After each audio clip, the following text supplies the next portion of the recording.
자, 일단 뭐 시간이 30분 지났으니까 뭐 아직 접속을 안 한 친구들이 좀 있는데 시작을 하도록 할게요. 제 소개를 하자면은 저는 이제 종로학원에서 과학연수 수업하고 있는 전용선이라고 하고요.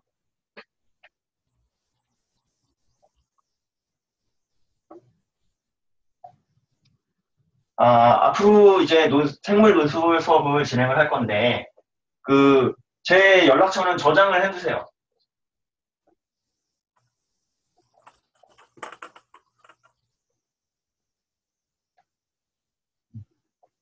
그리고 이메일도 저장을 꼭 해놓으시고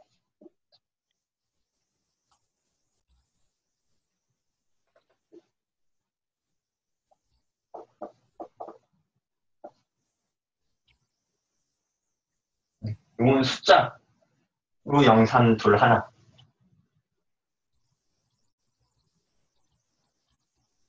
초점이 지금 안 맞는데 좀 있으면 저도로 잡힐 테니까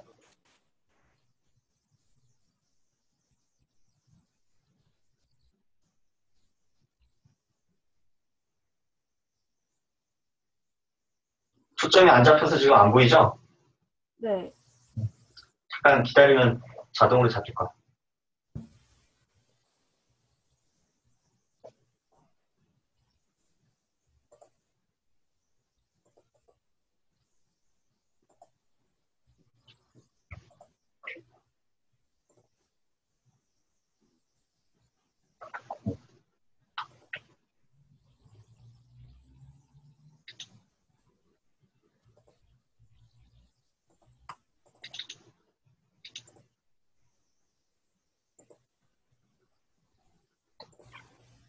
자, 그리고 지금 여러분들 컴퓨터에서 제 화면이 크고 여러분 화면이 작게 제대로 보이고 있어요? 네.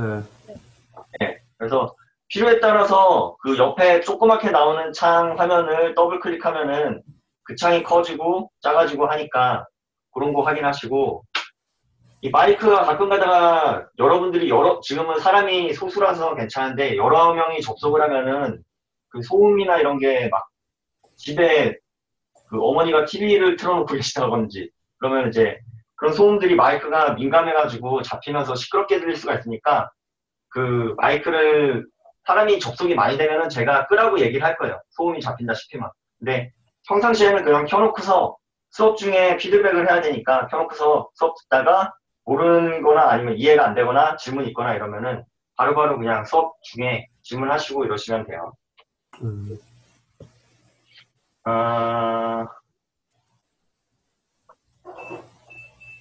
그 메일 주소는 일단 제 메일 주소를 알려드렸는데 여러분들이 다 최상희 선생님 통해서 지금 소개를 받았죠? 네. 네. 기본적으로 지금 시스템이 우리가 논술 수업을 매주 이제 1시간 반씩 하게 될 거고 그리고 2주에 한 번씩 그 첨삭이 들어갈 거예요. 대면 첨삭이 들어갈 건데 대면 첨삭은 아마 경험들이 좀 있는 친구들이 있다고 들었는데 어때요? 해본 적 있어요? 네. 그래서 그런 식으로 대면 첨삭을 이제 2주에 한 번씩 들어가게 될 건데 그거는 수업 외 시간을 따로 잡아가지고 할 거예요. 수업 시간에 뭐 개별적으로 첨삭하면 시간이 너무 걸리니까 그래서 2주에 한 번씩 할 건데 그 대면 첨삭할 때 여러분들이 쓴 답안을 사진을 찍어가지고 최상희 선생님이나 아니면 최상희 선생님이 다른 메일 주소를 알려줄 거예요. 거기다가 이제 보내가지고 첨삭을 받으면 되는 이 시스템은 나중에 최상희 선생님이 다 연락을 해가지고 여러분들한테 알려드릴 테니까 그 매뉴얼 따라서 해주시면 되고 교재는 다 받았어요? 교재. 일단 지금 메일로. 네, 메일로 받았죠. 교재를 일단 그 프린트 안 뽑았으면 교재를 창에다 띄워놓으세요. 컴퓨터 창에.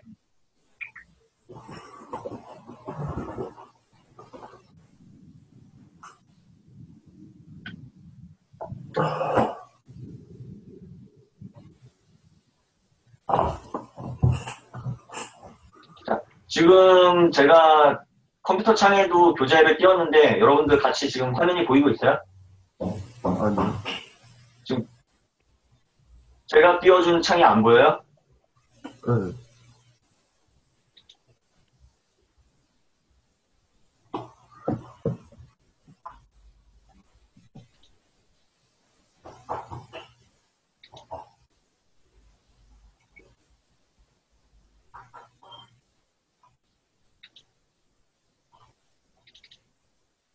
이제 보이나요? 응. 네. 교재 파일 보여요?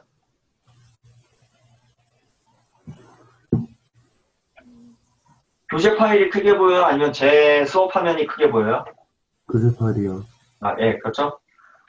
아, 그래서 제가 이제 교재를 여러분이랑 같이 보면서 수업 진행할 때는 교재 파일을 이렇게 띄워놓고 살 테니까 뭐 교재를 뭐 꼭 띄워놓지 않아도 되고, 근데 교재를 웬만하면은 출력을 해가지고 그 뽑아놓는 게 좋아요. 그래야지 여러분들이 그 서면으로 보면서 실제로 이렇게 문술 쓰는데 훈련이 되기 때문에 교재 파일을 웬만하면 출력을 해서 옆에다 놓고서 그걸 보고서 답안 쓰는 연습을 하시면서 하는 게 좋고,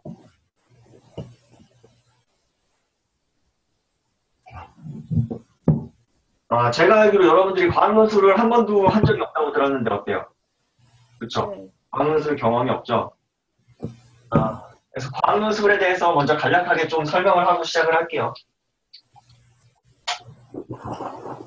일단 여러분들이 뭐 대학 어디를 목표로 하고 있는지는 나중에 개별 상담 제가 대면청산이나 이런 시간을 통해서 개별 컨설팅도 좀 해드릴 건데 그러면서 알아보겠지만 일단 여러분들이 대학 그 서열을 나눌 때 서울대 빼고 그 다음에 일반적으로 이렇게 줄여서 말하는 거 있죠. 연고,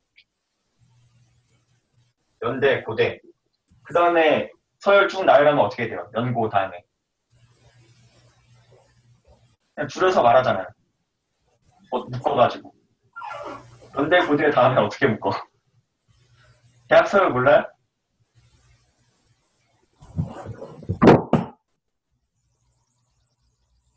대답 좀 해봐. 이거 어떻게 돼? 연대, 고대 다음에 서열, 본인이 생각하는 서열들이 어떻게 돼? 서강대, 성대, 한양대, 서성한. 그 다음에 연고, 서성한. 뭐 어떻게 묶어, 그 다음에? 들어본 적 없어요? 중경, 외시, 중대, 경희대, 외대, 시립대, 그 다음에 건, 공홍, 연대, 동대, 홍대. 보통 서울대 소재 그 상위권 대학 하면은 요 정도를 나열을 해요. 여기에 이제 빠져있는 데는 여대들, 이화여대, 덕성여대, 뭐 숙명여대, 서울여대 등등. 뭐 요런 여대들이랑 몇몇 그 서울과기대나 이런 특수대학교들 몇 개 빼고는 일단 서울 소재 공문대라고 하면은 요 정도를 뽑는데 이 중에서 여러분들이 수리논술은 계속 들어왔다고 알고 있는데 수리논술만 보는 학교들만 뽑자면은 서강대 그리고 한양대 그다음에 외대 시립대 건대 동대 홍대 중에는 홍대 그리고 여대 중에서는 이화여대 덕성여대 덕성여대는 논술이 없는 걸로 알고 있는데 자, 요 학교를 제외하고는 기본적으로 다 과학 논술을 기본으로 보고 있어요. 그래서 논술을 준비할 때 과학 논술을 빼놓고서 수리 논술만 준비를 하고 있으면은 선택의 폭이 대학에서 선택의 폭이 굉장히 높아지고 좁아지는 거고 그리고 중경의 이상의 학교를 만약에 목표로 하고 있으면은 절반도 안 된다는 거예요. 수리 논술만으로 갈 수 있는 학교들. 그리고 더 중요한 건 뭐냐면은 수리 논술이 작년에 굉장히 쉽게 나왔어요. 논술이 난이도가 상위대학교의 수리논술 시험이랑 중하위권 논술 시험이랑 난이도 차이가 안 나서 결국에는 변별력이 안 생겨서 애들이 다 풀어버렸어, 문제를. 예전에는 논술이 어렵다 그래가지고 50%도 그랬는데 작년 같은 경우에는 상위권 학교는 공부 좀 한다는 애들은 다 풀 수 있는 수준의 문제가 나와가지고 수리논술에서 변별력이 전혀 없어져가지고 실질적으로는 과학논술에서 변별력을 갖게 되는 경우가 굉장히 많이 생겼죠. 과학논술 쪽을 준비를 하면은 논술 쪽에서 특히 과학논술을 같이 보는 학교 쪽에서는 과학논술에서 변별력이 생기기 때문에 여러분들이 준비를 하면은 확실하게 그 차별화를 가지고서 성적을 좋게 해서 합격을 잘 할 수가 있죠. 과학문술에도 이제 여러 학교별로 특성이 있는데, 연대, 고대 같은 경우에는 문화생지 4개 중에서 하나를 선택을 해서 보게 되는데, 연고대는 당연히 생원, 생투, 원투까지 다 합해져가지고 나오고 있고, 성대 같은 경우는 물원물투, 화원화투, 생원, 생투 그 6개 중에서 여러분들이 2개를 선택을 해야 돼요. 2개를 선택을 해야 되고, 생원, 생투 이런 식으로 할 수도 있지만 화원, 물원 이런 식으로 해도 상관이 없는 학교고, 중앙대, 경희대 요 학교들이 되게 주목해야 되는 학교들인데, 여러분들이 과학논술을 지금 생물논술을 듣기로 했지만 여러분들이 선택을 만약에 수능에서 물원 생원을 하고 있다. 그러면은 그 생원 논술을 통하면서 과학논술을 앞으로 어떻게 접근하고 어떻게 답해야 되는지 풀어가야 되는지를 배울 거예요. 그래서 그 배운 스킬은 사실 물리 논술을 답안 작성하거나 이런 방법에다가 그대로 적용할 수가 있어요. 그래서 물리 논술을 문제를 안 풀어봤더라도 물리를 여러분들이 이론을 알고 있으면은 제가 논술 수업을 통해 가지고 논술 문제를 어떤 식으로 접근하고 해결해야 될지 그 힘을 기르면은 그걸 그대로 적용할 수 있기 때문에 물리 논술도 풀 수가 있고, 그리고 화학 논술, 화학을 선택한 친구는 화학 논술도 풀 수가 있을 건데, 중앙대 경희대 같은 경우에는 입시하기 전에 여러분들이 원서를 쓸 때 내가 무슨 과목을 선택하겠다 이런 걸 정하지 않아요. 앞에 학교들은 여러분들이 그 원서를 넣을 때 나는 어떤 과목을 응시하겠다 이렇게 선택을 하고 가야 되는 학교들인데, 고대도 응시할 때 선택을 안 해요. 고대, 중앙대, 경희대 같은 경우에는 여러분들이 말 그대로 딱 시험장에 갔을 때 물리화, 생물, 지리 이 문제들을 다 받아요.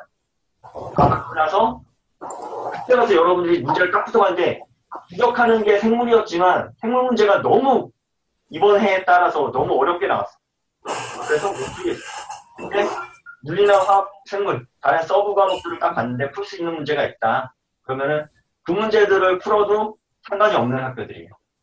그래서 여러분들이 이 수업을 통하면서 생물 쪽 관련된 문제들을 다루겠지만 논술을 그 답안 작성하는 스킬이나 이런 것들은 잘 기억을 했다가 혹시라도 다른 문제, 다른 과목의 문제를 풀 때 그런 걸 적용할 수 있도록 이런 식으로 훈련을 하시면 될 거고, 건대 같은 경우에도 문화생 중에서 선택인데 이거는 여러분들이 어떤 학과를 지망하는지에 따라서 사실 정해져 있어요.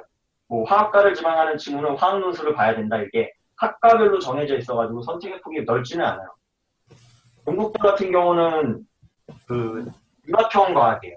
그래서 화학, 생물 이렇게 정해진 게 아니고 물리랑 화학적 성향이 합해져서 나오는 경우, 그리고 화학이랑 생물이 합해져서 나오는 경우, 이건 굉장히 랜덤하게 나오기 때문에 사실 좀 까다롭지만 난이도가 높지 않기 때문에 앞에 있는 학교들에 비해서 난이도가 높지 않아서 충분히 답안 작성하거나 논술 접근하는 방법을 여러분이 잘 배워놓으시면은 해결할 수 있는 수준이고, 홍대는 제가 X표를 해놨지만 사실 홍대에도 과학적 논술 개념은 접목이 돼요. 근데 수리과학 통합형 문제인데 굉장히 수리적 성향이 강해서 실제적으로 수리 논술이라고 그냥 얘기를 하고 있죠.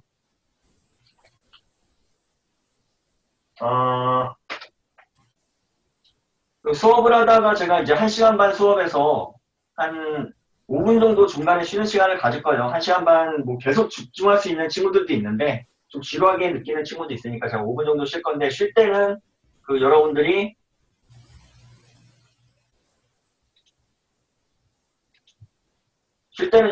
그 화면 하단에 스탑 비디오나 뮤트 요걸 눌러놓고서 편하게 쉬시면 되고, 아니 여러분들이 그냥 쉬실 때 쉬는 모습을 나한테 편하게 보여주고 싶다 그러면 그냥 비디오 켜놓은 채로 쉬셔도 되고.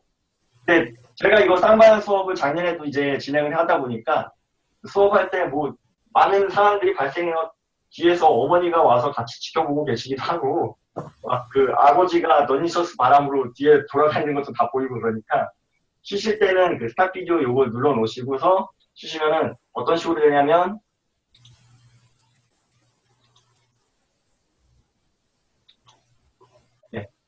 이런 식으로 화면이 안 나오게 되기 때문에 쉬실 때는 이렇게 해놓고 쉬시면 돼요. 그리고서 제가 몇 시에 다시 수업 시작하겠다 요 얘기는 드리면 다시 비디오 켜시고서 수업을 들으시면 되고요.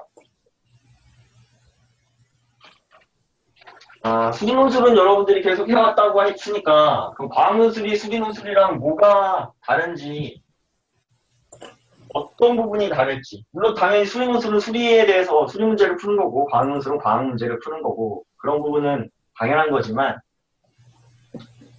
과학논술이 어떤 부분이 다를 것 같아요? 논술에 있어서 논술적 측면에서 가장 큰 차이점 수리논술과 과학논술이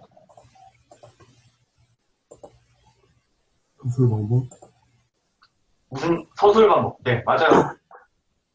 수리논술 같은 경우에는 문제 해결에 굉장히 비중이 높아요. 문제를 어떻게 해결해야 하는지 그 해결 과정만 잘 보여주면 되고 그 연산 과정이나 이런 거를 잘 나타내서 왜 이렇게 접근했는지만 잘 보여주면 되는데 과학논술은 수리논술에 비해서 수식적 접근은 굉장히 분량이 적고 특히 생물논술 같은 경우에는 거의 서술 비중이 굉장히 커요. 서술을 하는데 어떤 서술을 해야 되면 수리논술과 다른 게 기승전결이 사실 있으면 좋고 그리고 가장 중요한 거는 논리적 구조라는 거에 있어서 결론이 중요한 게 아니고 그 과정, 그 결론에 도달하는 과정이 서술이 잘 돼 있어야 돼요. 그 과정에 대한 채점이 더 커요. 그래서 채점자의 입장에서 봤을 때 채점을 할 때 왜 이렇게 생각한 거지라는 의문이 나오면은 그게 다 감점 요인이 된다고 생각해요. 답안에서 보면서 이게 맞는 말은 맞는 말인데 이거를 얘가 왜 이렇게 생각하고서 쓴 거지 이렇게 생각이 들면은 그게 다 감점 요인이에요. 그래서 근거 제시가 필수로 돼 있어야 되고 답안 제시. 그래서 그 근거 제시하는 거가 훈련이 안 되면 상당히 못하는 친구들이 많아요 생각보다.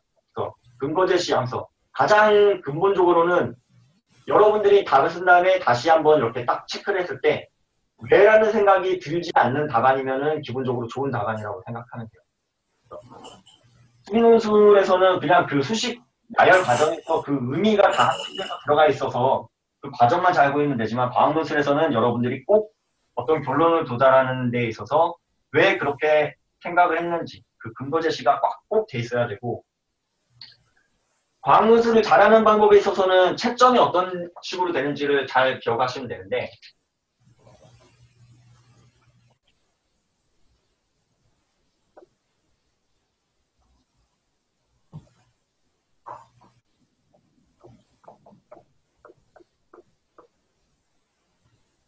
과학논술의 채점 기준은 기본적으로 감점식 채점이에요.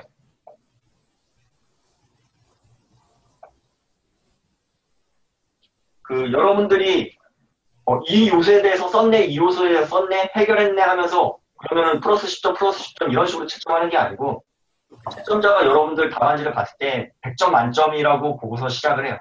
100점 만점에서 시작을 해서 이거에 대해서 근거 제시가 빈약하네? 아니면 문맥이 안 좋네? 뭐 이런 식으로 감점 요인이 있을 때마다 깎아가는 식의 채점이에요. 과학논술 답했을 때 여러분들이 굉장히 고민을 많이 하는 부분이 글을 어떻게 써야 될지 모르겠다. 어떻게 전달해야 될지 모르겠다. 이런 걸 고민을 하는데 왜 그런지 원인과 결과, 인과관계만 잘 밝혀주면 되지 문맥을 매끄럽게 쓰고 이런 거는 사실 감점 채점에서 큰 감점 요인이 아니에요. 틀어진 문장을 쓴다든지 그리고 제일 많이 고민하는 게 이 부분이죠. 창의적 답안 그리고 독창적 답안. 독창적이고 창의적이면은 좋은 답안이다 이렇게 생각을 하잖아요. 근데 말 그대로 감점식 채점에서 창의적이고 독창적이지 못하다 이 부분은 감점 요인이 아니에요. 그래서 여러분들이 답을 쓸 때 너무 뻔하게 쓴 거다 싶어도 감점 요인이 아니에요. 논리적으로 구조가 탄탄한 게 중요한 거지 되게 독창적으로 접근했네 창의적으로 접근했네 이렇게 하는 건 가산적 요인이에요. 가산적 요인은 되긴 되는데 이 부분에 대해서 여러분들이 절대 욕심을 부리면 안 돼요. 남들과 다르게 써야 되는데 독특한 관점에서 접근해야 되는데 이렇게 생각하면은 오히려 양날의 검이 돼가지고 돌아오는 게 논술이라는 게 기본적으로 뭐냐면은 제시문이 주어지고 그리고 논제가 주어지는데 문제는 말 그대로 이 문제를 어떻게 풀어봐라, 어떻게 생각하느냐 물어보고 있는 게 문제고, 논술은 제시문이 주어지잖아요. 제시문은 왜 주어지는 거예요? 이거를 참고해서 해결하라는 거죠. 그러면 이 구조 자체에 출제자의 의도가 다 담겨 있는 거예요. 이 문제를 한번 풀어봤으면 내가 어떻게 푸는지 보고 싶은데, 마음대로 풀지 말고 내가 준 제시문을 통해서 풀어봐. 이게 출제자의 출제 의도예요. 근데 문제가 너무 쉬워. 너무 쉬운 게 나와가지고 제시문 볼 것도 없어. 그래가지고 내 마음대로 해결해서 맞았어. 그럼 만족하지 이제. 난 잘 풀었어 이러고서 나오지만, 출제자의 의도에서는 내가 준 제시문을 완전 무시했네. 난 제시문 보고 풀려고 그런 건데. 그래가지고 점수를 못 받는 거예요. 그래서 본인들은 시험 잘 보고 나왔대. 잘 보고 나왔는데 너무 쉬웠대. 근데 떨어지는 애들이 딱 이런 거예요. 제시문을 최대한 활용을 해서 푸는 게 출제 의도인데 제시문을 그냥 무시하고 자기 마음대로 풀어서 답은 맞았겠죠. 그래서 오히려 문제가 너무 쉬울 때 경계를 해야 돼요.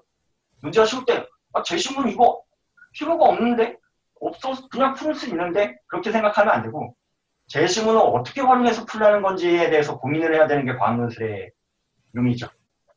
그 부분을 집중적으로 이제 훈련을 해 나갈 거고, 그리고 주어진 제시문을 풀어 가지고서 논제를 해결하는 게 논술의 의도기 때문에 창의적, 독창적 답이 나올 수가 없어요. 어차피 이 틀 안에서 해결하는 게 논술이에요. 그래서 남들과 다른 답을 쓰려고 하다 보면은 결국에는 제시문을 안 활용하고 다른 외부 지식을 활용해서 풀어야 되는데, 그러면은 얘 되게 특이하게 풀었네 이렇게 해서 가산점을 받을 수 있지만, 하지만 나의 출제 의도를 읽지 못했네 해가지고 감점 받는 요인이 더 크다는 거예요. 그래서 여러분들이 이 부분에 대해서 절대 부담 가질 게 없어요. 독창적인 시간, 창의적인 시각 이런 거를 절대 그 부담을 갖지 말고 제시문을 충실히 접근을 해가지고 활용을 해서 풀어내는 거. 이것만 잘 할 수 있으면은 그래서 충분히 성공할 수 있다는 거죠.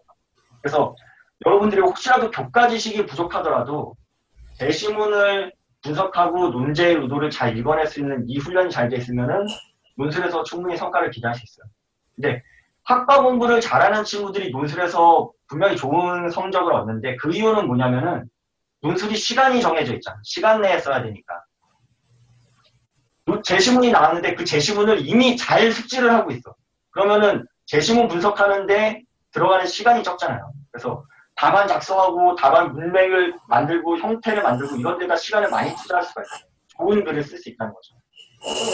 확실히 그 교과 지식이 충실하면은 그런 대로 유리한 게 있지만, 교과 지식이 혹시라도 부족하더라도 논술을 절대 나는 교과 지식이 부족해서 논술을 못 풀 거야 이렇게 생각할 건 없어요. 제시문을 분석하는 능력 훈련이 잘 돼 있으면은 다소 부족하더라도 논술에서 별로 차이가 안 나는 좋은 성적을 거둘 수가 있죠.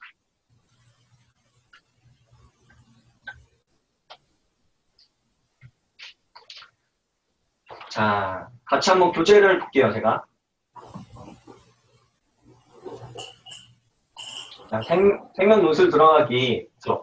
제가 이제 기본적으로는 이 교재를 가지고서 수업을 진행할 건데, 그 교재 구성을 보시면은 그 이론적인 부분이 굉장히 많이 들어가 있어요. 근데 이론적인 부분이 사실 별 다를 게 없어요. 여러분들 교재나 참고서에 담고 있는 내용이 그대로 다 담겨 있고, 그렇기 때문에 여러분들이 혹시라도 그 이론 부분이 부족하다 싶으면은 요거는 여러분들이 따로 공부를 하셔야 되는 부분이고, 제가 수업에서 이론적인 부분은 문제를 풀 때 그때그때 필요한 부분은 설명을 하겠지만, 제가 요 교재에 있는 거를 가지고서 그대로 읽어주고 이런 식으로는 수업하는 의미가 없으니까, 주로 이제 교재에 담겨있는 건 논제를 제가 가지고서 수업을 진행할 거고, 여기에 없는 논제, 제가 좀 필요하다 싶은 논제들은 여러분들한테 메일로 쏴드릴 테니까 그때그때 그 메일 가지고서 그 문제를 풀어가시면 될 거고 같고.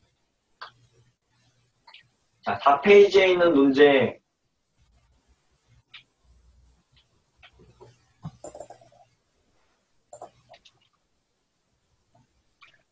네, 4페이지에 있는 논제를 보기 전에 그 옆에 논제 분석하는 방법, 이거 지금 과학논술이란 어떤 건지에 대해서 맛보기 문제가 지금 들려 있는 건데, 문제 분석에 하는 방법에 대해서 이제 들어가 있는데, 문제 분석 요 부분을 보지 말고 여기다가 여러분들이 지금 출력을 안 해놨으니까 어디 메모지에다가 꼭 기억을 해놓으세요. 문제 분석.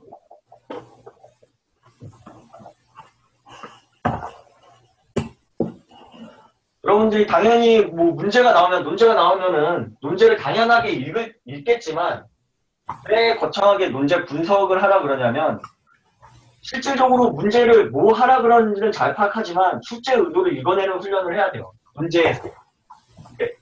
딱 두 가지를 하면 됩니다. 논제 분석을 할 때.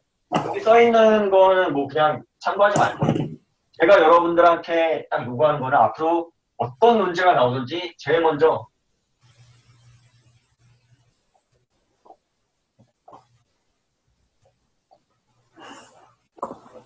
명령어가 나오고 있는 거를 체크를 해야 돼요. 문제에서 대부분의 문제 구성이 이렇게 돼 있어요. 한 가지만 그냥 뭐뭐에 대해서 서술하시오 이렇게 한 가지만 요구하는 경우도 있지만 대부분 뭐뭐에 대해서 뭐뭐를 하고 그 다음에 뭐뭐를 하시오. 대부분 한 문제에서 두 가지를 요구를 하고 있어요. 그래서 명령어로 체크를 한 다음에 꼭 넘버링을 해놓으세요. 문제를 읽을 때 쫙 줄치면서 이렇게 하고 하라는 게 나왔으면은 일단 하나 해야 되네. 그리고 하시오.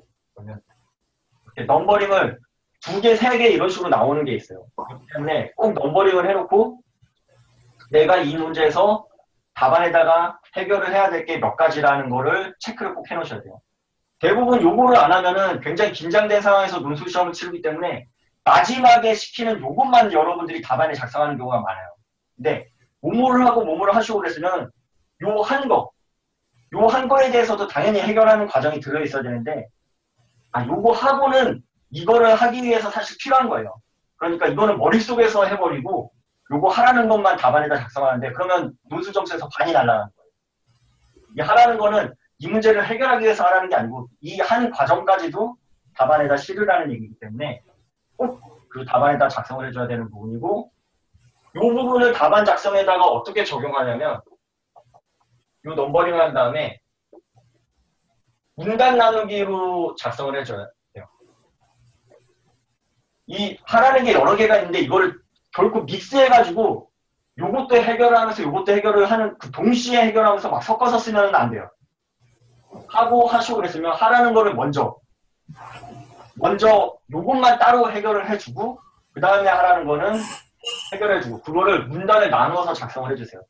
답안 작성에서 비주얼적인 측면도 중요하기 때문에 이걸 믹스해서 하면은 내가 2개 시켰는데 얘가 답을 2개 다 해결한 건지 아닌 건지 이렇게 애매하게 쓰면은 인상이 안 좋아져요. 그래서 문단을 딱 놔서 첫 번째 거 내가 해결했다. 그다음에 둘 나눠가지고 그 다음 거 시키고 있는 거에 대해서 해결하고 이런 식으로 작성을 해주면 한눈에 봐도 숙제원이 내가 2개 시켰는데 2개 다 했구나.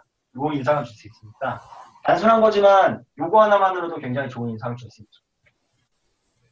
그 다음에 문제 분석을 할 때 명령어 체크 요건 사실 가장 기초적인 거니까 당연히 해야 되는 건데 제일 중요한 게 뭐냐면은 문제를 보면은 해부 지시 사항들이 있는 문제들이 있어요.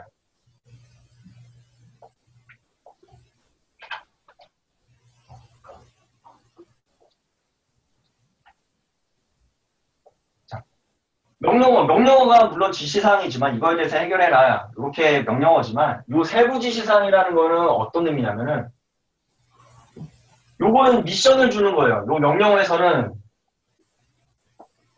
미션을 주는 거고 세부 지시사항에서는 방법 지시죠.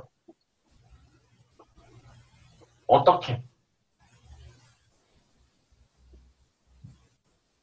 요 논제를 하긴 하는데 네 맘대로 하지 말고 이런 식으로 접근해라. 이런 지시사항들이 논제에 담겨있는 경우들이 많아요. 가장 대표적인 예로는 제시문이 가나다라가 있는데 제시문 가와 나를 활용하여서 해결을 하여라. 그러면 이제 제시문 가와 나를 활용하라는 게 세부적인 지시사항이죠. 이러면은 네 개를 가와 나는 다른 입장의 논조가 있고 가와 나에는 여러분들이 출제자가 요구하는 그런 문조가 있으면 그것만 활용해서 하라는 거예요. 나머지를 활용하지 말고. 그러니까 이런 거에서도 그 지시사항을 가장 그 대표적인 세부 지시사항이고, 예를 들어서 생물적인 논제에서 말하면은 예전에는 이런 논제가 나온 적이 있어요. 활성화 에너지에 대해서 제시문을 해서 활성화 에너지에 대한 내용을 제시문에서 실어주고서 소화제가 활성화 에너지를 낮춰주는 역할을 한다.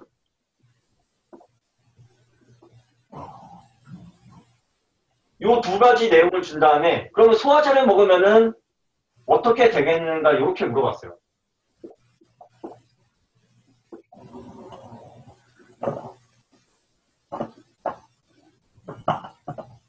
근데 중요한 거는 똑같이 논제를 분석하면서 어떤 말이 있었냐면은 소화 과정을 중심으로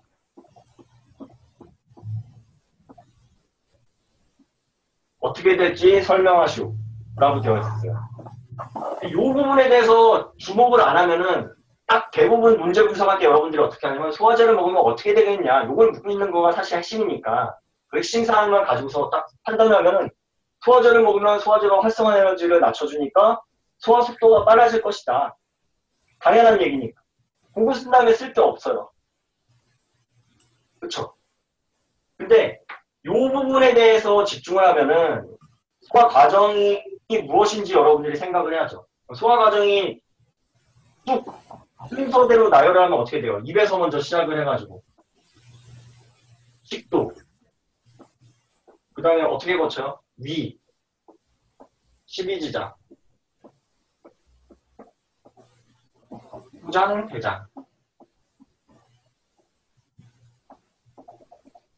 자, 소화 과정이 이렇게 되는데 요거를 중심으로 설명을 하라는 거를 체크를 했으면은 자, 이 중에서 활성화 에너지라는 거는 말 그대로 화학적 반응에 집중이 되는 건데 활성화 에너지와 관련된 소화 과정은 어디예요?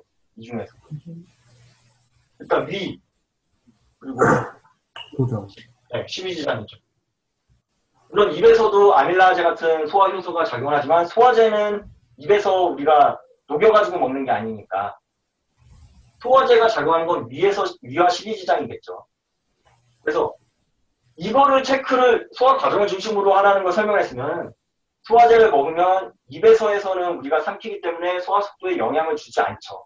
그냥 단순하게 크게 소화 속도가 빨라진다 이렇게 얘기하는 게 아니고 그 식도를 거쳐서 위와 십이지장에서는 화학적 반응을 통해서 소화 과정이 일어나는데 이때 소화제가 그 말 그대로 녹으면서 위와 십이지장에서 활성화 에너지를 낮춰서 이 부분에서의 속도가 빨라지는 거고 소장과 대장도 소화기관이지만 소장과 대장에서는 주로 하는 일이 뭐예요? 흡수하는 거죠. 소화라는 거는 음식물을 먹었을 때 영양분을 몸속에 골고루 퍼뜨릴 수 있게 쪼개는 게 소화고 흡수하는 건 소화가 아니에요. 네. 흡수는 소화라고 할 수가 없죠. 소화 과정 중에 일어나는 거지. 근데 소장과 대장은 주로 흡수를 맡기 때문에 여기서 소화 속도가 빨라진다고 여기서 흡수 속도가 빨라지는 건 아니죠. 그러면 얘네들은 음식물이 느리게 지나가면서 충분히 흡수할 수 있는 시간을 줘야 돼요. 근데 앞에서 소화가 빨리 돼가지고 빨리빨리 음식물을 보내버리면은 흡수 효율은 오히려 떨어질 수가 있는 거겠죠. 그래서 사실 구체적으로 쓴다는 게 바로 이런 거예요. 요거 그 세부 지시사항을 체크를 하면은 굉장히 쓸 게 풍부해진다는 거죠. 요 말만 더 넣어가지고 글로 쓴다고 하면은 제가 지금 말로 했지만 글이 굉장히 풍성해져요. 근데 실제로 요거를 체크를 안 하고서 소화제를 먹으면 어떻게 되냐 그러면은 두 줄이면 끝나요. 소화제는 활성화 에너지를 낮춰주는 역할을 한다고 했으니까 소화제를 먹으면 소화 속도가 빨라진다. 그거밖에 쓸 게 없잖아요. 논술이 그래가지고 나는 다 맞게 풀었는데 누구는 붙고 누구는 틀렸다 이러는 게 이런 거 세부 지시사항을 잘 적용을 해서 쓸 수 있느냐 못하느냐 여기서 사실 판가름이 되는 거죠. 그래서 실질적으로는 이 세부 지시사항을 체크하는 것 자체가 출제의 의도를 해결을 했는지 못했는지 파악을 했는지 못했는지 이게 여기서 갈린다고 보면 돼요.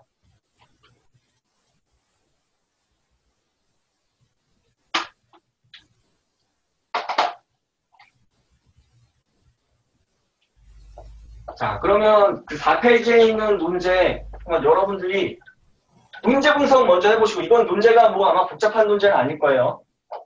문제 분석에서 명령어 체크하고 세부 지시사항이 있는지 없는지 한번 체크하시고, 그리고 제시문 한번 읽어봅시다.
그 경우 말고 여학생은 이름이 뭐라 그랬죠?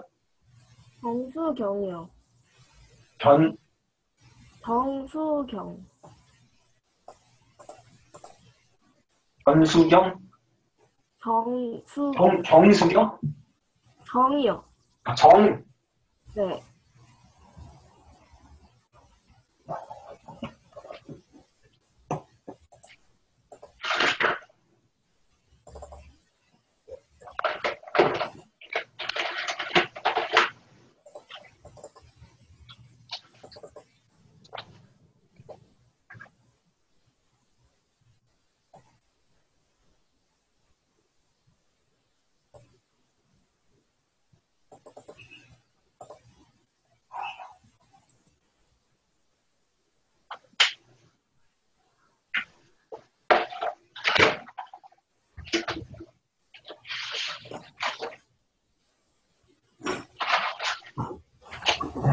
자, 논제 뭐 제시문 다 읽었어요? 자, 일단 논제 분석에서는 해야 될 게 몇 개예요. 그게 네. 일단 첫 번째 요구하고 있는 게 여기 보시면 페니실린 생산 방법의 내용을 서술하고 그리고 그 방법의 한계를 지적하시오. 그런데 생산 방법의 내용 서술하라는 거는 말 그대로 생산 방법 서술하라는 거니까 제시문에서 주어진 거를 그대로 옮겨 적으면 되는 부분이죠. 제시문에서 생산을 어떻게 한다고 했는지 찾아보면은 어디 있어요? 메탄올. 여기 마침내 그들은 동결 건조한 뒤에 메탄올을 유예시키는 방법으로 페니실린 그 동결 건조한 다음에 메탄올에 유예시키는 방법으로 페니실린을 순수하게 분리해내는데 성공했다. 이 부분에 대해서 여러분들이 그냥 그대로 옮겨주면 돼요. 페니실린을 하려면은 동결 건조에 메탄올을 유예시키는 방법으로 수출을 해낸다. 이걸 제시하면 되고 그 방법의 한계를 지적하는 것도 제시문을 바탕으로 당연히 답변을 해야 되겠죠. 네, 한계는 뭐였어요? 제시문 보니까. 생산 수가비. 어떤 거? 생산량이 적어요. 생산량이 적다. 그렇죠. 근데 답안을 쓸 때는 어떻게 써야 되겠어요? 근거를 대고, 그렇죠. 근거를, 자, 여기 그 교재에 보면은, 마지막에 보면은 뭐 체크를 해, 말을 안 하면 그냥 모르고 지나갈 수도 있겠지만, 뒷부분에 보면은 예시 답안들이 사실 문제별로 실려 있긴 있어요. 그 답안들을 모아놨는데, 자, 여기 써 있듯이 예시 답안 해설은 반드시 먼저 여러분이 풀어본 다음에 그거랑 비교하면서 참고하는 데 써야 되지, 그냥 예시 답안 먼저 보고서 글을 쓰는 거는 절대 도움도 안 될 뿐더러 여기 있는 예시 답안이 참고하는 답안이지 만점 받을 수 있는 답안이 아니에요.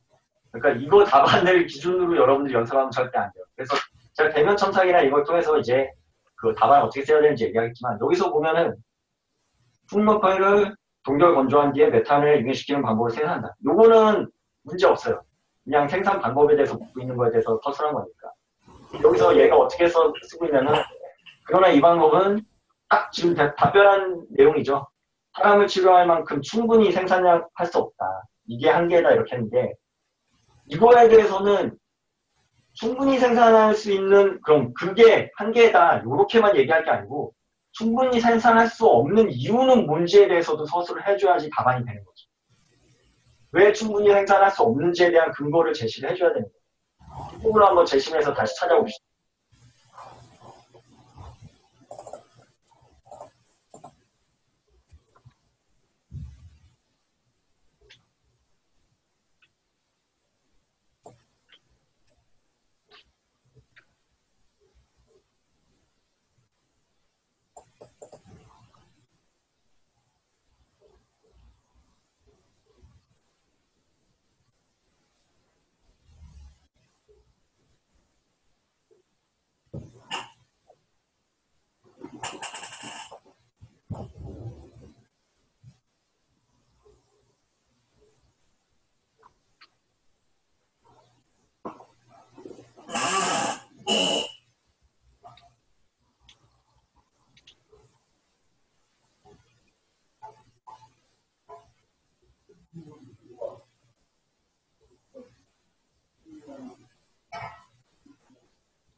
왜 충분히 생산할 수가 없었어요?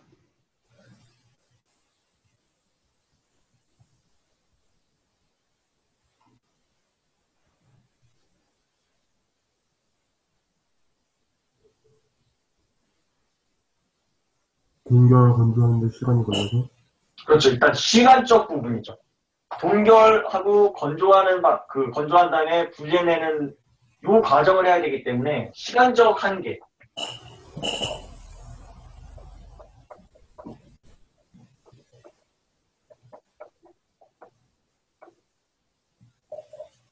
그 다음에 또 이유가 없어요? 메탄올에 비례해요. 네? 메탄올의 양에 비례해요. 그래서 메탄올이 많이 필요하다. 네, 뭐 구체적으로 쓰다 보면 뭐 그런 것도 문제가 될 수가 있겠지만, 여기 실질적으로 드러나고 있는 부분, 제시문에서. 자, 요 부분 봐보세요. 그러나 쥐실험에서 사용한 것보다 3,000배 이상의 페니실린이 필요했다 그랬는데, 말 그대로 쥐에 비해서 사람한테 많은 양이 필요한다는 거, 그거 자체가 한계는 아니죠. 많이 생산을 못하는 게 한계인 거죠. 그러면 그 뒤에 지쪽에 보면 모든 여유 공간은 많은 양의 페니실린 생산하기 위해서 바뀌었다. 지금 뭐냐면은 동결 건조를 해야 되는데 시간도 많이 필요하지만 동결 건조를 하는 구조를 만들기 위해서 공간이 굉장히 많이 필요로 한다는 거예요. 그래서 공간적 제약이 있는 거죠. 한 사람을 치료하는 페니실린을 얻기 위해서도 공간적으로 저렇게 공장을 다 바꿔야 될 정도로 근데 상용화하기에는 공간적 제약이 굉장히 큰 거죠. 동결 건조한 뒤에 그거를 융해시키면서 생산하는 방법이 시간이 많이 걸리고 첫째로, 그리고 그런 시설을 만드는데 공간적으로 굉장히 많은 공간을 필요로 하기 때문에 대량 생산하는데 부적합하다. 그리고 사람은 쥐에 비해서 3,000배 이상이 필요하기 때문에 대상 결단이 부족하기 때문에 힘들다. 이렇게 인과관계를 확실하게 다 제시를 해야지 아까 보여줬던 예시답안처럼 딱 있는 거에서만 답하면은 논술에서는 답을 점수를 얻을 수가 없는 거죠. 여러분들이 그 딱 읽으면서 왜라는 질문이 나오지 않는 답안을 쓰는 게 가장 기초적인 부분이 돼요. 제가 5분 쉬었다가 이제 그럼 논술 답안을 쓸 때 여러분들이 주의해야 되는 포인트들에 대해서 또 설명을 하고 챕터 1 정도 좀 들어가서 내용을 한번 보면서 실질적으로 이제 어떤 문제, 어떤 내용을 다루면서 하는지 좀 들어가도록 할게요. 5분 정도 휴식하시고 네, 화면 끄고 쓰셔도 되고 여러분들 편하신 대로 하시면 돼요.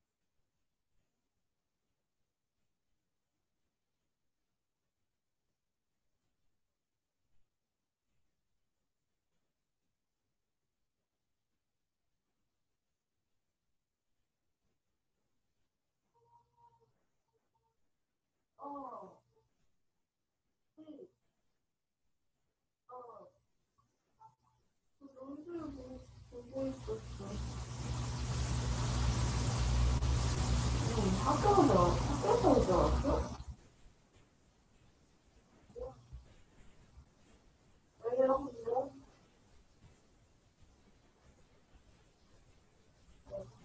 네, 근데 그거 계속 들어야 돼. 이거 지금 5분 정도 쉬는데. 모르겠어. 나가.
사람이 안경 샀어.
선생님 마우스.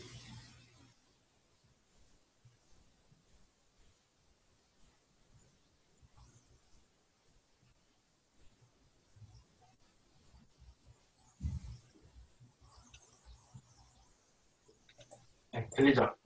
네.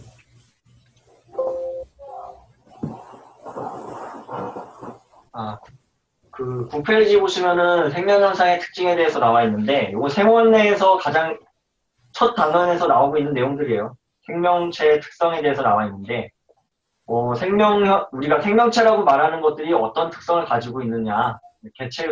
첫 번째가 개체 유지의 특성이 있고, 그리고 종종 유지, 생식과 유전, 그리고 적응과 진화, 이런 특징을 가지고 있다 내용이 전달되어 있는데, 체크 포인트 1-1 보시면은 생명체인 우리 인간이 무생물인 돌과 다른 점이 무엇인가, 그리고 만약 인공적으로 생명체를 개발하는 데 성공했다고 가정할 경우 개발된 인공 생명체가 생물로서 인정받기 위한 최소한의 필요 조건은 무엇인가, 허술하시고 이렇게 되어 있는데, 요거를 실제로 지금 논술 형태로 안 되어 있지만 논술로 출제가 된다면은 요 내용들이 제시문에 나와 있어야 되는 내용이고, 그 다음에 이런 식으로 주어질 거죠. 그러면은 인간이 무생물과 돌이 다른 점, 요거에 대해서는 인간은 생명체고 돌은 무생물체잖아.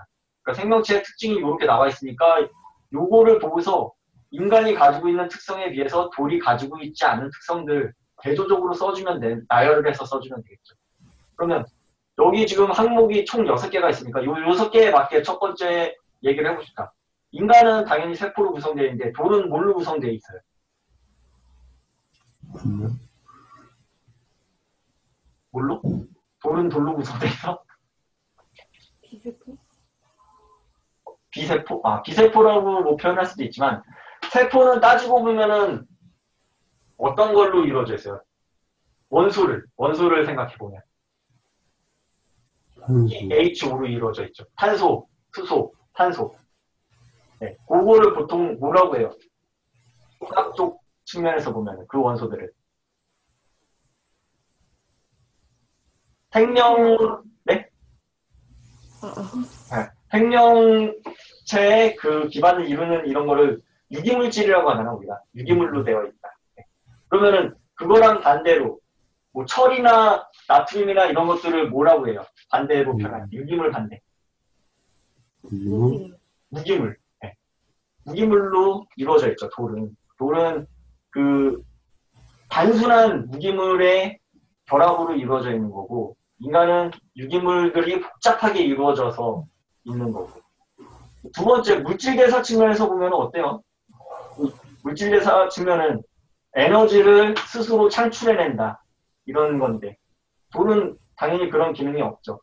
네. 그거에 대해서 인간은 물질대사가 가능하지만 에너지를 스스로 생산해낼 수 있지만, 이런 부분에 대해서는 여러분들이 과학적 지식, 교과 지식을 활용해서 조금 더 풍부하게 써도 돼요. 인간이 에너지를 생산하는 방법, ATT 합성 방법에 대해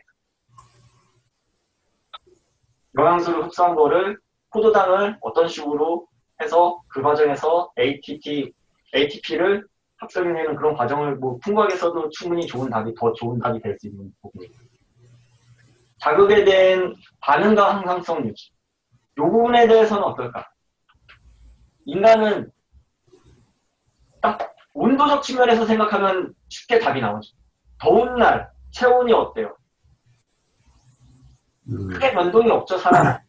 항상성이 있어가지고, 대부분이 수분으로 이루어져 있기 때문에 온도에 대해서 민감하지 않고, 그리고 몸이 체온이 올라간다 싶으면 땀을 배출하는 등 이런 식으로 흡색이 되면서 적정 체온을 유지하기 위해서 우리 몸이 반응을 하는 거예요.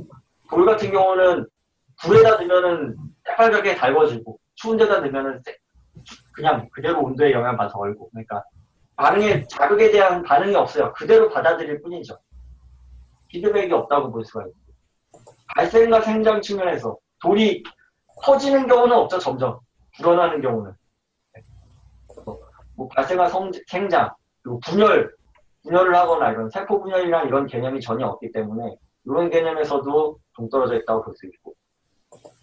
생식과 유전 측면에서도 뭐 당연히 불가능한 부분이고, 돌이 자기가 그 안에서 뭐 돌을 까는 그런 경우는 없으니까. 적응과 진화 측면에서는 어떨까?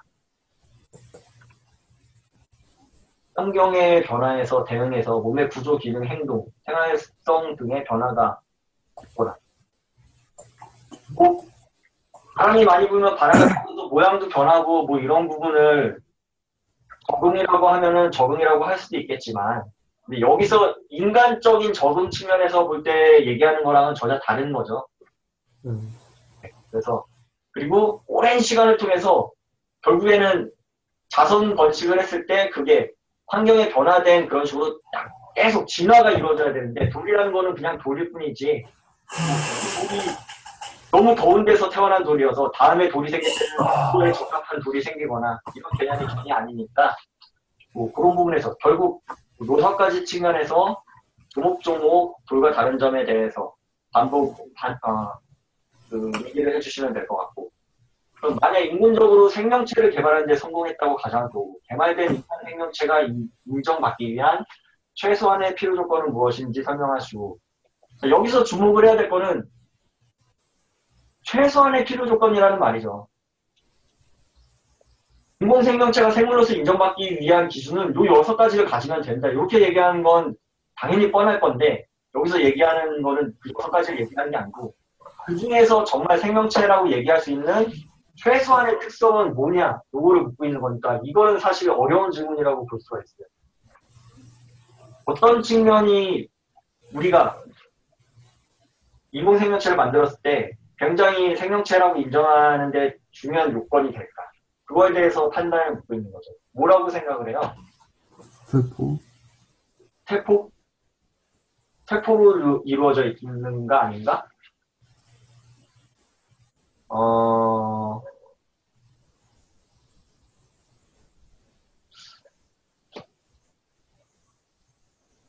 그게 결정적인 그 기준이 될 것 같진 않은데. 세포로 되어 있지 않더라도 나머지 조건을 만족하면 생명체라고 말하기 어렵다 이런 건 아니잖아요. 세포로 안 이루어져 있으니까 넌 생명체가 아니야. 이렇게 얘기하기는 또 어려워집니다.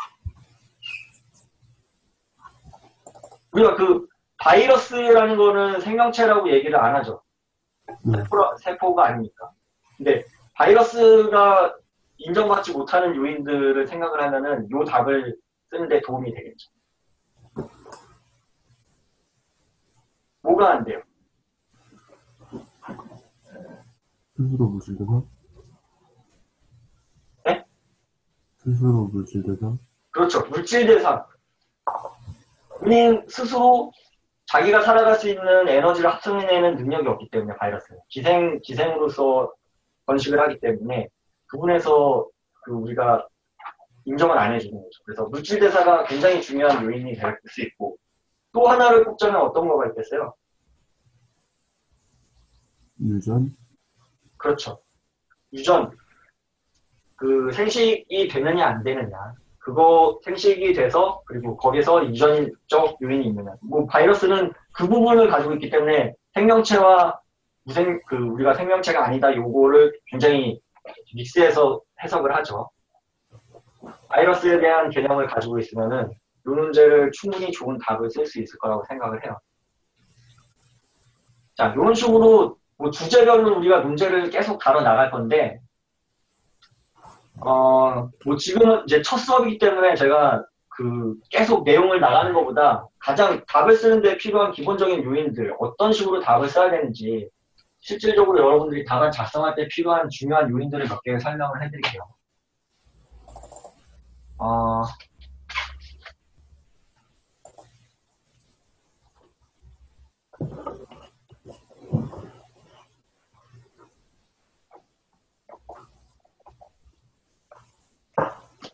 가장 기본적으로 답안 작성할 때 몇 가지 포인트들이 있는데 가장 기본적인 포인트 이거는 비주얼적인 측면이에요. 논술이라는 거는 결국 내가 아는 거를 얼마나 잘 전달할 수 있는가.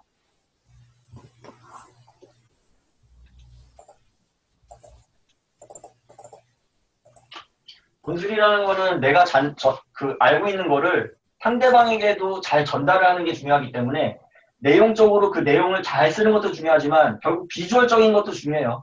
비주얼적으로 알아볼 수 없으면 그건 아무 의미가 없는 거니까. 그래서 결국 글씨나 비주얼적인 측면을 고려를 해야 되는데 글씨에서 여러분들이 글씨를 쓰는데 갑자기 글씨를 하루아침에 이쁘게 쓸 수는 없잖아.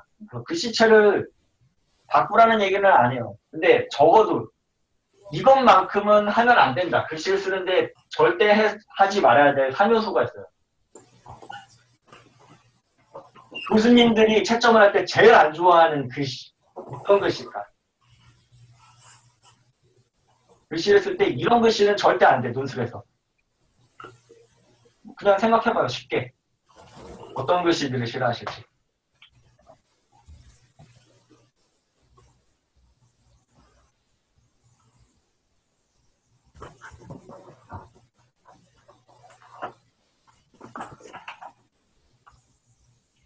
수리논술을 하면서도 좀 글씨나 이런 거와 관련해서 이렇게 뭐 쓰지 마라, 어떻게 써라 이렇게 지적받은 적 없어요?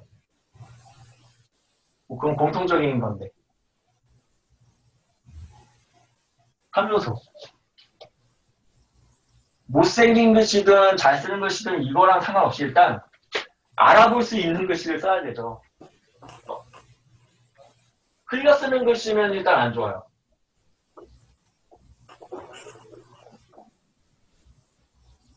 이게 알파벳을 쓴 건지 한글을 쓴 건지 모르는 그런 글씨는 절대 안 돼요. 그래서 또박또박 쓰는 게 중요해요. 못생기든 잘생기게 쓰는.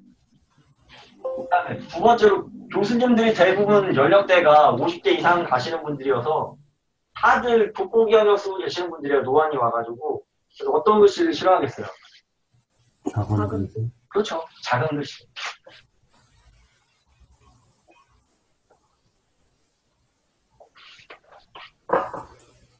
작은 글씨 싫어하고. 거기다가 요거랑 콜라보를 이루는 기막힌 글씨들이 있어요. 작으면서 빽빽하게 쓰는 거.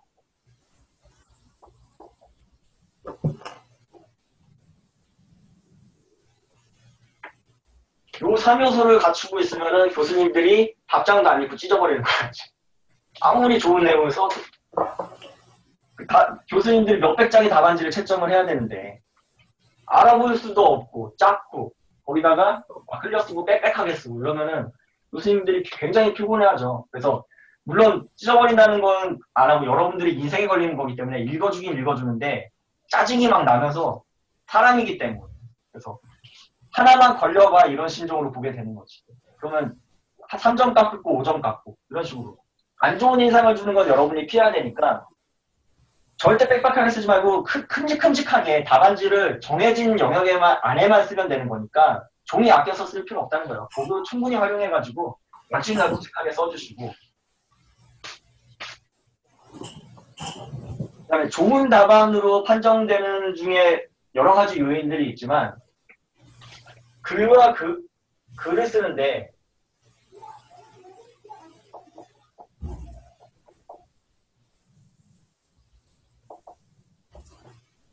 서술 부분이랑 수식이 들어간 부분, 수식 연산 부분과 분리를 해서 작성해주는 게 굉장히 또 좋은 인상을 주는 것 중에 하나예요. 예를 들어서 답안을 작성을 할 때 두 개의 답안지가 있는데 하나는 이런 내용으로 있던 계산을 해야 되는데 이거랑 곱하면 이건 얼마고 이거를 그 안에다가 막 계산 과정을 다 써가지고 문장에다가 이렇게 작성을 한 게 있고 이런 식으로 하면 아까 말한 이 빽빽한 답안이 되는 거예요. 수식 계산 연산을 서술하는 거 안에다가 이런 계산하고 뭐 이거랑 곱하면 뭐가 되고 이거를 다 서술하지 말고 이거를 분리해서 써주면 어떤 형태가 돼야 되냐면 제시문에서 내가 활용한 건 이런 내용이고 이걸 활용하면 이런 계산을 해야 되니까 뭐뭘 하겠다. 이거에 대해서 서술을 따로 써준 다음에 그 계산을 보이면 다음과 같다라고 해준 다음에 그 계산 과정은 뽑아가지고 이런 식으로 계산 풀이 과정을 딱 따로 뽑아서 보여주란 말이에요. 그 다음에 나온 답이 딱 있으면은 나온 계산은 요것과 같다. 이런 식으로 또 서술이 쭉 나가고 또 계산할 게 있으면은 가운데다가 연산 과정만 딱 묶어서 보여주고 이런 식으로 하면은 이런 부분에서 여백도 생기게 되고 중요한 거는 이 앞라인은 수식을 제시할 때 그냥 문단에서 분리한다는 것만 생각하지 말고 가운데 쪽에다가 수식은 쭉 이렇게 연산을 앞에를 띄워가지고 해주세요. 그래서 특이하게 내가 수식은 분리해서 썼다는 걸 인상을 줄 수 있게 가운데다 몰아서 써주시면 돼요. 그 다음에 답안 작성할 때 또 얘기를 안 하면 잘 못하는 부분이 뭐냐면 그림과 수식 활용이에요. 그래프.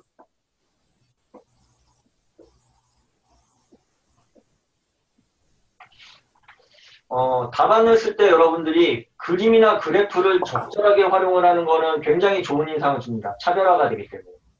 그래서 그 구체적인 서술을 도와주는 거기 때문에. 근데 요거를 적절하게 활용하면은 굉장히 좋은 인상이 되는데 적절하게 활용을 못하면은 오히려 감점 요인이 될 수도 있어요. 아니면 평가에 아무 영향도 못 줘요. 적절하게 사용하는 방법은 뭐냐면은 그림이나 그래프는 어디까지나 보조자료라는 개념을 확실하게 가져야 돼요.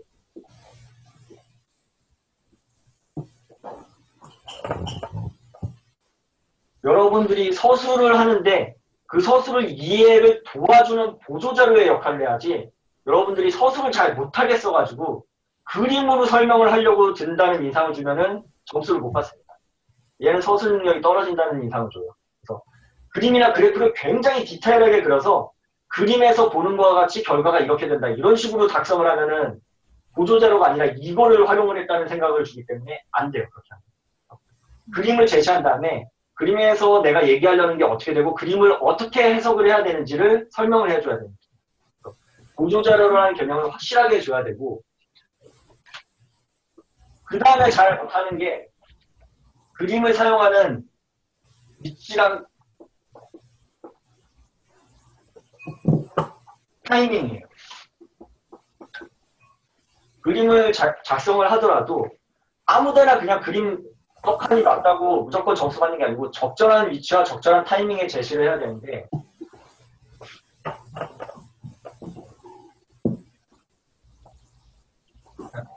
가상의 다단지를 이렇게 그려놓고 구분을 해놓습니다.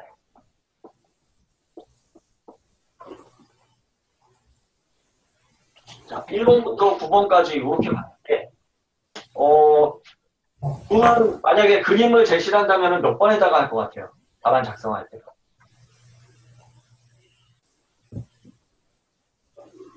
그냥 이건 정답이 없는 거니까 편하게 얘기해봐요. 나 같으면 어디다가 작성하겠다. 할 것 같은데, 그림. 7, 8, 9. 몇 번? 7, 8, 9? 몇 번? 7, 8, 9? 아래쪽에. 아래쪽?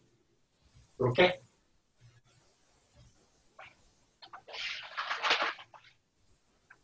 수경이는? 1번이나 3번? 1번이나 3번? 이거는 말 그대로 정답이 정해져 있는 건 아닌데, 그래서 뭐 자유롭게 활용해도 상관없어요. 근데 제가 여러분들한테 추천하는 거는 확실하게 있어요. 이거는 굉장히 합리적이고 좋은 방법이라고 생각을 해서 제가 항상 학생들한테 가르치는데 147번 쪽 요 라인을 활용해서 작성을 하는 게 좋아요. 위치는 요 위치고 타이밍은 어떤 타이밍이냐. 서술과 상관없을 때 그림이 생뚱맞게 나와 있을 필요가 없는 거예요. 그림을 활용한 서술이 없으면 그림을 미리 제시할 것도 없고 그림 얘기를 먼저 할 건데 그림이 아래가 있을 이유도 없는 거예요. 이러면은 시선이 분산이 돼요. 그림 얘기를 했는데 그림이 없어. 그러면은 아래쪽에서 막 그림 찾고 오다가 다시 와서 보고 그러면은 집중을 못하게 되는 거예요. 그래서 그림을 여기다가 딱 제시했는데 그럼 그림이 먼저 눈에 들어올 거 아니에요. 그림 먼저 보고서 뭐야? 그림 뭐지? 그래서 딱 봤는데 여기서 바로 그림 1에서와 같이 보는 것 같이 이런 식으로 그림에 대한 얘기가 돼 있으면은 바로 집중해서 볼 수가 있고 그림과 상관없는 말이 있으면 그냥 서술로 쭉 해나가는 거죠. 그러다가 이제 그림 얘기를 하려고 그러면 그때 위치에다가 그림을 제시를 해주는 타이밍이에요. 그 다음에 바로 옆에서 그림에서 보는 것과 같이 서술이 나가는 거죠. 요게 바로 위치와 타이밍이고 그 다음에 또 중요한 건 그림이나 그래프를 활용할 때는 꼭 이름을 붙여서 활용을 해주세요.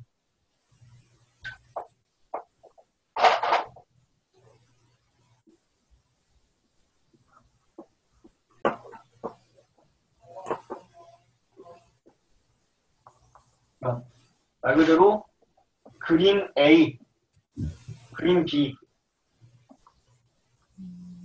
이런 식으로 이름을 붙여서 활용을 해주세요. 이 이름 안 붙이면은 정말 골 때리는 상황이 생깁니다. 그러면은 이름을 안 붙이고 그림 활용하면은 여기다가 그림 딱 그려놨으면은 보통 서술을 어떻게 할 수밖에 없냐면 그림 얘기를 할 때 왼쪽에 있는 그림과 같이 이런 식으로 서술을 해요. 이름을 안 붙이면. 음. 그러면 나중에 그림 또 언급을 하려면 여기 가서는 뭐라고 하겠어? 위에 있는 그림과 같이 갑자기 호칭이 바뀌지. 그러다 답안이 길어져서 뒷장 넘어가면 난리 나는 거지. 앞장에 있었던 뭐 해가지고. 근데 이름 붙여서 하면은 서술이 굉장히 깔끔하게 매끄럽게 되죠. 특히 또 그림을 여러 개 제시하고 있을 경우에는 더 그렇고. 그래서 꼭 이름을 붙여서 활용하면은 답안을 훨씬 깔끔하게 쓸 수가 있고, 그 다음에 그림을 제시할 때 또 친구들이 많이 하는 실수 중에 하나가 영역을 확실하게 제시를 해줘야 돼요. 그림이 만약 커다랗다. 커다라면은 말 그대로 그냥 앞에 칸을 정확하게 다 줘버리면 돼요. 그 다음에 여기서부터 서술을 하면 되는데 그림이 커다랗다고 이렇게 한 다음에 평소에는 얼마나 내가 그 물건들을 아껴서 쓰는지 모르겠는데 답안을 쓸 때는 그렇게 종이를 아껴가지고 요 모양에 맞게 글을 이런 식으로 써버리는 경우가 있는데 답안지 최대한 여유롭게 깔끔하게 쓰는 게 좋아요. 그러니까 이런 식으로 쓰지 말고 영역을 그냥 딱 그림 있으면 네모나게 아예 박스를 쳐가지고 제시해도 좋고 그러니까 그림 모양에 따라서 막 글을 쓰지 말고 그림이 조그맣면 조그맣게 네모를 확실하게 준 다음에 글을 이런 식으로 써주고 최대한 깔끔한 느낌을 주도록 활용을 해줘야지 그림을 활용하더라도 제대로 점수를 받겠죠.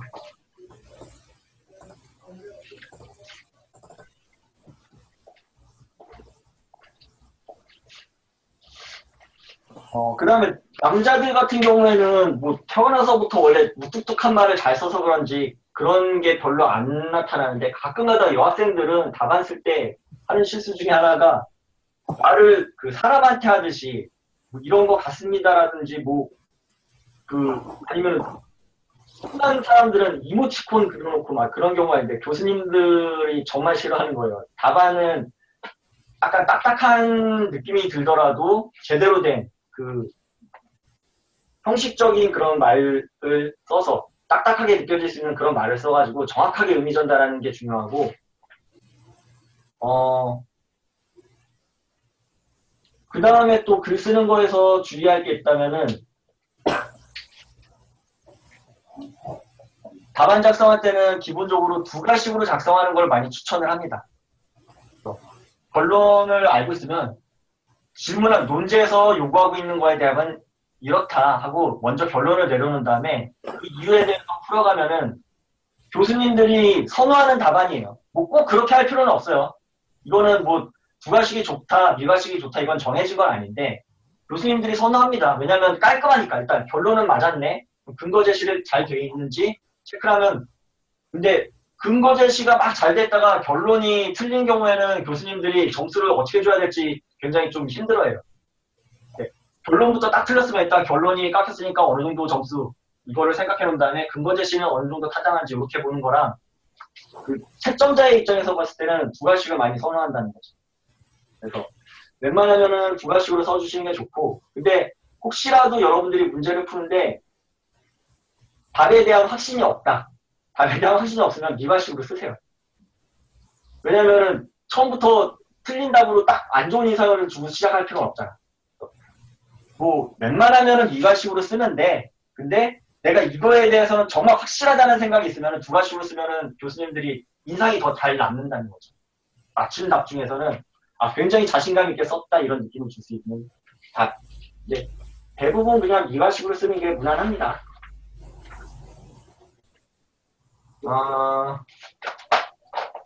이제 오늘 대체적으로 뭐 과학 문제는 한두 개 다뤘고 뭐 이제 과학 논술 답안 쓰는 거에 대해서도 했는데 앞으로 답안 쓰는 측면에 대해서는 제가 유형별로 또 나눠서 설명을 할 거예요. 문제 유형에 따라서도 어떤 식으로 답안을 그 논조를 써야 되는지 이런 특징들이 있기 때문에 그거는 제가 대면 첨삭이나 이런 걸 통해서 여러분들한테 전달을 해줄 거고 아까 말한 대로 2주에 한 번씩 대면 첨삭이 들어갈 거기 때문에 일단 대면 첨삭 문제를 하나 지정을 해드릴게요. 교재에서 여러분들이 뭐 수업을 내용을 안 들었어도 제시문을 통해서 충분히 해결할 수 있을 만한 문제로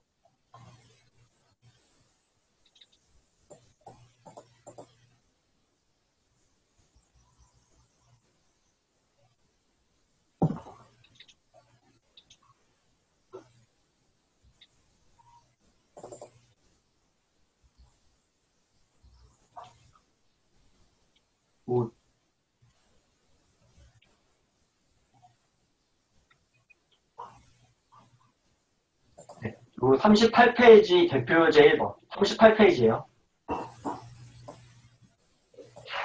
요거를 일단 오늘 시간 있을 때 미리 풀어놓으시고 답안 작성을 한 다음에 최상희 선생님이 아마 이제 개별적으로 그 답안을 촬영은 사이즈를 어떻게 하고 휴대폰으로 촬영을 해가지고 아마 그 메일로 보내라고 아마 말씀하실 거예요. 스캐너가 뭐 다 각자 가지고 있는 게 아니니까 휴대폰 요즘 화질이 좋아서 충분히 보이니까 답안지 뭐 어느 용지 어느 사이즈 용지에다 작성을 해라. 그리고 촬영은 어떻게 해가지고 메일로 보내라. 이거를 최상희 선생님이 매뉴얼을 여러분들한테 줄 테니까 요 지금 지정한 페이지는 적어놨다가 최상희 선생님한테 연락받고 그거를 촬영을 해가지고 최상희 선생님이 지정해주신 메일 주소로 해서 보내주시면 돼요. 선생님, 저희가요. 네. 아직 뭘 안 받았거든요? 정식 교재를? 아, 교재를 아직 안 받았어요? 제가 지금 보여주고 있는 교재를? 네. 아, 파일이 제가 최상희 선생님한테 말해서 오늘 안에 다 보내드릴게 할게요. 아, 예. 교재 그럼 보내드리고, 과제는 어차피 첨삭은 뭐 다음 주 수업이 진행된 다음에 뭐 날짜를 잡아가지고 개별적으로 하면 되니까, 문제는 일단 요거 숙제라는 것만 일단 적어 놓으시고, 뭐 지금 당장 안 풀어도 돼요, 이거는. 최상희 선생님한테 연락 받은 다음에 풀으시면 돼요. 뭐 수업 진행 방식이나 뭐 앞으로 가는 거에 대해서 뭐 궁금한 거 있어요?